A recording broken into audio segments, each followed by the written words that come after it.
نموذج غاندي انطلاقا من نظرية العنف ضد العنف. فليتفضل الأستاذ عبد السلام مشكورا. السلام عليكم. في آخر نقطة تطرق إليها الأستاذ هو أشار إلى أن أحد الباحثين يؤكد على أنه لا سبيل إلى معالجة العنف، ولكن في حقيقة الأمر من خلال تأمل حياة بعض الأشخاص مفكرين كانوا أو سياسيين يمكن القول بأنه هناك علاج واضح لظاهرة العنف، وهو العلاج الذي تبناه الفيلسوف والمفكر والسياسي الهندي غاندي، الذي يتحدث عن فلسفة اللاعنف. أولا، من هو غاندي؟ غاندي هو مهندس كرمشاند غاندي، زعيم هندي ويعتبر من بين أبرز السياسيين في القرن العشرين. ولد سنة 1869 وتوفي غدرا من طرف أحد المتعصبين الهندوس سنة 1948. بفضله وبفضل حركاته وفلسفته يمكن أن نقول بأنه ساهم في تحرير الهند من الاستعمار البريطاني، كما قام بتأسيس ما يسمى بحركة، أو لأول مرة سياسيا تم تأسيس حركة ما يسمى بالعصيان المدني والانتفاض ضد الاستعمار البريطاني. وكانت هذه الحركة ملهمة في العالم بأكمله للحركات التحررية من أجل الحصول على الحقوق والحريات في العالم. فلسفة غاندي، يعني عندما نتحدث عن فلسفة غاندي فإننا نتحدث عن فلسفة اللاوعي. يعتبر غاندي هو أول شخص يطبق في المجال السياسي ما يسمى باللاعنف أو العصيان المدني، وهي فلسفة تقوم على مجموعة من المبادئ والأسس الدينية والاقتصادية والسياسية في نفس الوقت. ملخصها أو شعاراتها هي الشجاعة والحقيقة واللاعنف، وهذه يمكن نعتبرها أنها ليست مفاهيم بجديدة، ولكن سيتم مقاربتها من طرف غاندي مقاربة جديدة تهدف هذه الفلسفة إلى إلحاق الهزيمة بالخصم.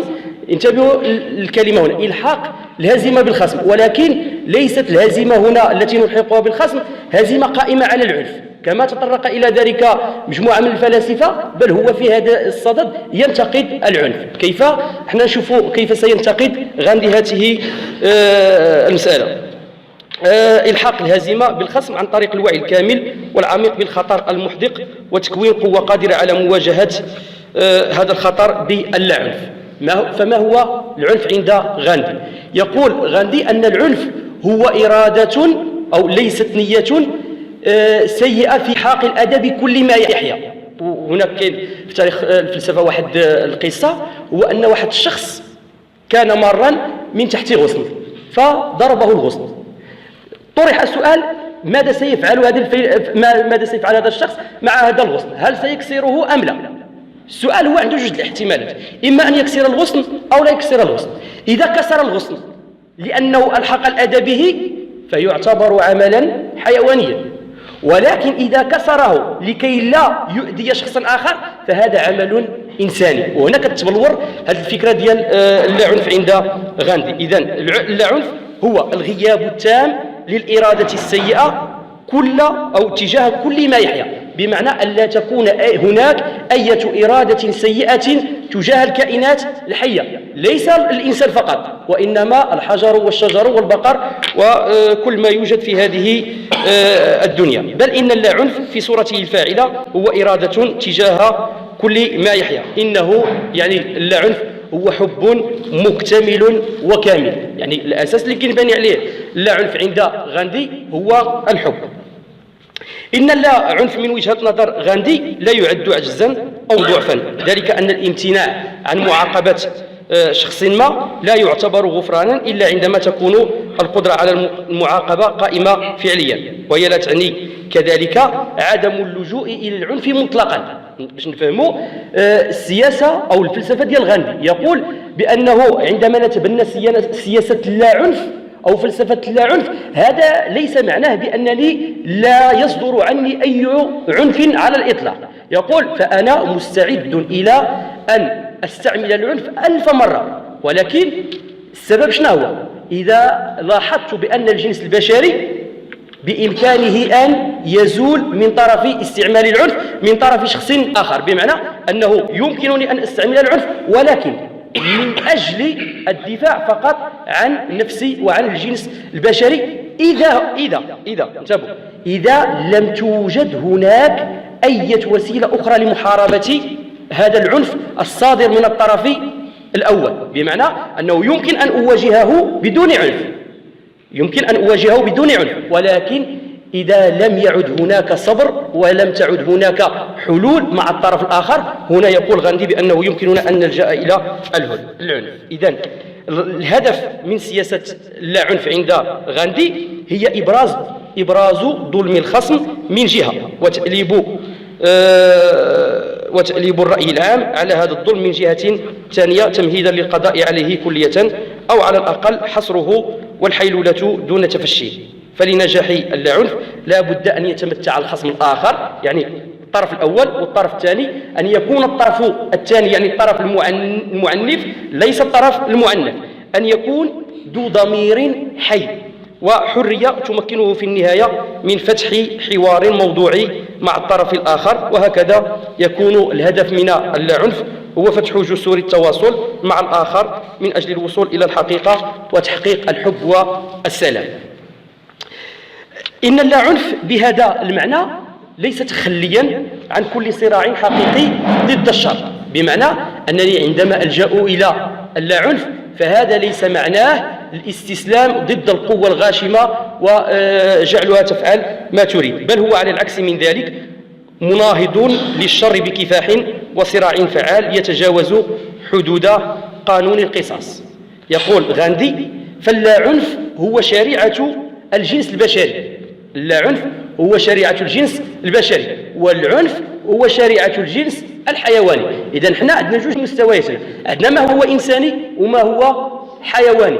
ما هو إنساني شريعته هو اللاعنف، وما هو حيواني شريعته هو العنف، وهو أكبر وأسمى بما لا يقاس من شريعة القوة الغاشمة، وهو لا يليق بأولئك الذين يملكون إيمانا حيا بألوهة المحبة. لذلك عندما نقبل باللاعنف كقانون للحياة من الواجب أن يشمل هذا القانون الكائن الإنساني بكليته، بمعنى أن تطبيق مسألة العنف لا تقتصر على شخص أو شخصين، بل هو قانون كلي يحكم البشرية. هذا القانون اللي كيتكلم عليه غاندي ليس هو القانون الوضعي الذي وضعه الإنسان، يعني يمكن نقول القوانين الوضعية هي القوانين التي وضعها الإنسان واتفق عليها من أجل الالتزام بها، ولكن القانون اللي كيتكلم عليه هنا غاندي هو القانون الطبيعي.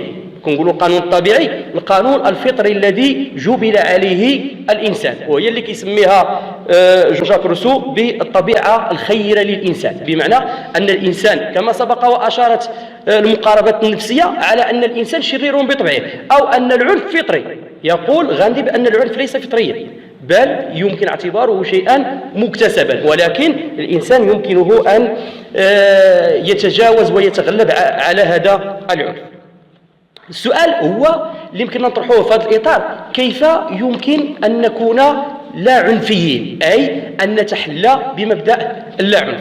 يقول غاندي أن اللا عنف هو تدريب على مبدأ يبدأ من العلاقات الشخصية. أولا لكي نصبح لا عنفيين يجب أن ننطلق من المحيط الذي نعيش فيه مع الأفراد الآخرين، نبدأ من الأسرة، الأب، الأم، الأخت، الأخ، الجيران، الزملاء إلى غير ذلك مع الآخرين، وهو ليس تدريبا خارجيا أو جسديا، بل هو الإرادة بعدم ممارسة العنف والقتل، ولو كان ذلك من باب الانتقام، يعني حتى من باب الانتقام. يقول غاندي بأنه لا يجب علي أبدا أن أفكر في الانتقام، وكما يقول السيد المسيح عليه السلام: من صفعك على خدك الأيمن أدر له خدك الأيسر. وهنا قمة التسامح يبرزها السيد المسيح، وهو نفس الشيء الذي يتحدث عنه غاندي.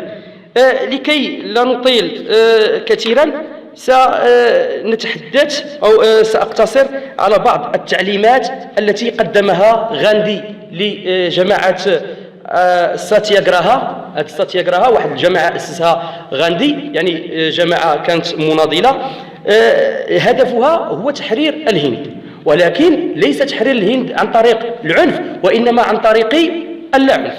يقول أولا عليك أن تتحمل سخط خصمك، يعني القاعدة الأولى يعني لكي لا نقابل العنف باللاعنف كما يقول غاندي أنه لا يجب علي أن أسل سيف العنف يكون أكثر حدة ومضاءة من سيف خصمي. لماذا؟ لأن العنف والعنف المضاد كلاهما يجلبان الدمار، وبالتالي لكي لا نحدث هذا الدمار يجب علي أو أن أتحمل سخط خصمي.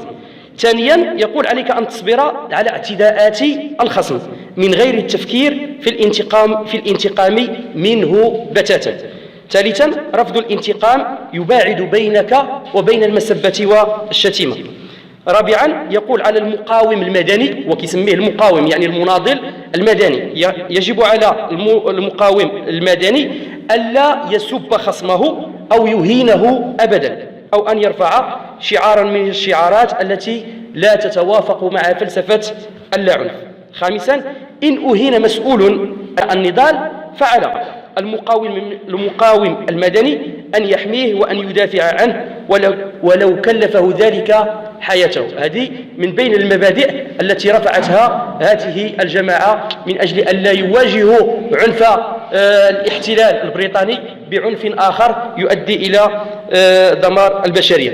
من أهم التطبيقات في التطبيقات الفلسفية لفلسفة أو التطبيقات العملية لفلسفة اللاعنف هي الثورة التي قادها غاندي سنة 1930 والتي تسمى بثورة الملح، بحيث أن الإنجليز كانوا يفرضون ضرائب على الهنود نتيجة استخراج البريطانيين الملح، وبالتالي حاول غاندي أن يكسر هذا الاحتكار الذي كانت يقوم به الإنجليز، فقرر الذهاب إلى البحر لاستخراج الملح بنفسه.